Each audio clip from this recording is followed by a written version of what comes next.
Good evening everyone. Slightly late today, mostly because I was on the phone to my father-in-law and didn't realise the time. This is going to be a very quick one today. Off the Kindle, and it's Mein Kampf. Yep, indeed. So, the usual quick spiel. This is reading for charity.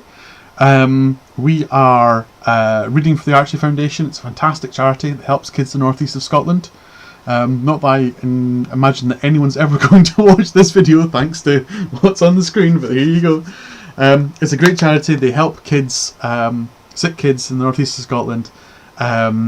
We've raised over £750 for them already. I want to make it £1,000 by the time that we finish all 100 books. If you've never donated, please do so. If you have donated, please do so again. It's a brilliant charity and I'm proud to support them. So, today, it's going to be a quick one today. Because this is a troll choice, and I don't want to say too much about it because I don't want it to cause any controversy in any way, shape or form. So I'm going to say not very much about the book and actually going to speak about other things instead. So Mein Kampf is interesting. I had to get it on Kindle. It's almost impossible to get a proper copy of this book.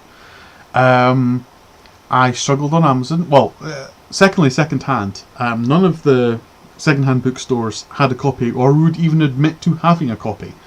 Same with all the charity websites, charity bookshops. You name it. It was incredibly hard to get hold of a copy of this book. Even on the Kindle, it was very hard to get hold of a copy of the book. At least an unadulterated copy of the book. There's plenty of copies of the book which have commentary attached. Be it amateur historians have annotated bits of the book with their own spiel, and there's quite a lot of rewriting of sections in places.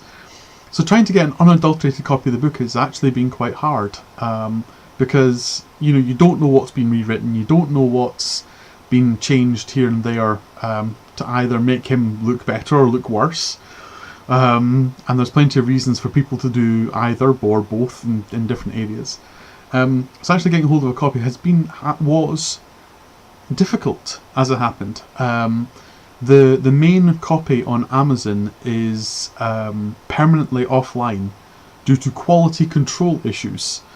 Now, the claim is that the scan isn't very good, but given that it's been offline for as long as I've been trying to find the books, and I have, by looking at the comments, it's been offline for a lot longer than that, it looks like Amazon are trying to stop, the book being distributed as well. Which is just frankly a bit weird, really.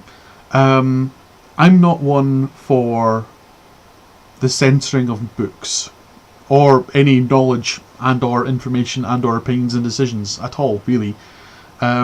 So to make this hard to find, I can understand why bookshops and charity bookshops, etc., would be hesitant to list the book on their site. They don't want to be seen supporting right-wing fascism, or left-wing fascism, or anything that might lose them sales or get them bad press.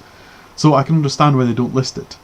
But, for it to be so hard to get hold of. I even had people scouring school libraries for me, even university libraries, for trying to find copies of this book that I could borrow. And even then, they didn't really exist. People have extracts that they work from, presumably for specific exercises, but the actual book itself, no, almost impossible to get hold of. I don't really think I agree with that. I understand the reasoning behind it in a lot of cases, but I feel that it stands as a work on its own and should be. And if you're going to study it or you're going to read it, then reading it as it was written, I think, would be the best way to do it.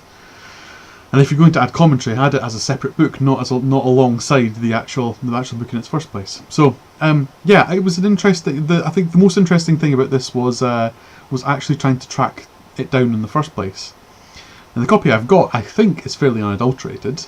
I can't be for sure because it's a Kindle copy, electronic, easily changed. but I'm fairly sure it's pretty unadulterated. And the book itself was interesting. I want to say as little about it as possible. I don't want to get into trouble with anybody. So it was an interesting book to read, and I'm not going to say any more about it than that. Now here probably is going to be the controversial point. For all of these, I do, should you read this book? And my answer for this one is, yes, you should read this book. I think it should be required teaching in school, in fact. I think I would go that far. Mainly as a tool to talk about propaganda and how propaganda is used to change the opinions and minds of the people that propaganda is aimed at. I would then lead that into discussion about, newspapers and social media today and how that might be used to make people's minds about things that they might be harmful to them. Take Brexit as a good example. That's not controversial at all, Gregor. Take Brexit as a good example. Maybe Brexit is not in the UK's best interests, but enough people were persuaded to vote for it. And there's no small part of that due to propaganda. Think about the £350 million for the NHS on the side of a bus. That was pure propaganda of the sort that is outlined in this book. So I think it's valuable to read as an example and tool of how propaganda is used. And there's an awful lot of forward-thinking propaganda and backwards-thinking propaganda in this book. Backwards-thinking propaganda would be more along the lines of justifications. So backwards propaganda is justifying what's gone previously. Forward propaganda is trying to pre-justify what you're going to do. And I think it's an important book that should be read by everyone to start the discussion of what propaganda can do to a country and to people. It's an important book for that. So for it to be hidden away and for it to be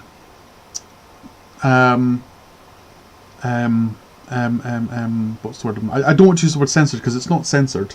For it to be hidden away and for it to be hard to find, I think is wrong, and I think it's wrong for any book.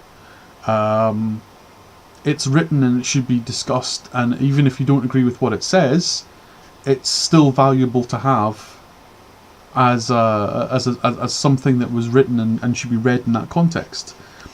I don't care if you don't agree with what's in it. I agree with, I think, virtually nothing in it. Yeah, certainly none of the more evil elements. But that doesn't mean that I think the book should be gotten rid of. I disagree with plenty of things, up to and including, most of you. But I don't think you should be gotten rid of. No. We're getting controversial again. Right, so, yes, to sum up, Troll Selection, thank you very much. It was an interesting read. I think everyone should read this book. And, yeah, think about it carefully, and especially with reference to what's happening in life now. So next week will be Sunday, and hopefully it will be Owen Meany. It's slow going through this book, so I had this one. I've been reading this one in fits and starts every wee while. Every time I've had a gap, I've been on the Kindle and and keeping that up to date. And I had that one in my back pocket in case I'd been slow with another book, and there we go. So next it'll be Sunday, hopefully, Owen Meany. I don't know how much of it I'll get done because my sister's coming to visit, so there might be another filler, they might not. We'll wait and see. I might get her to do the review. Who knows? But anyway, yes, this has been Reading for Charity, reading for the Archie Foundation. Fantastic charity, I'm proud to support. If you've never donated to them before, please go ahead. If you have donated to them before, thank you very much. Please donate again. Thank you all very much for watching, for listening. I will speak to you all again on Sunday for hopefully a prayer for Owen Meany. Good evening.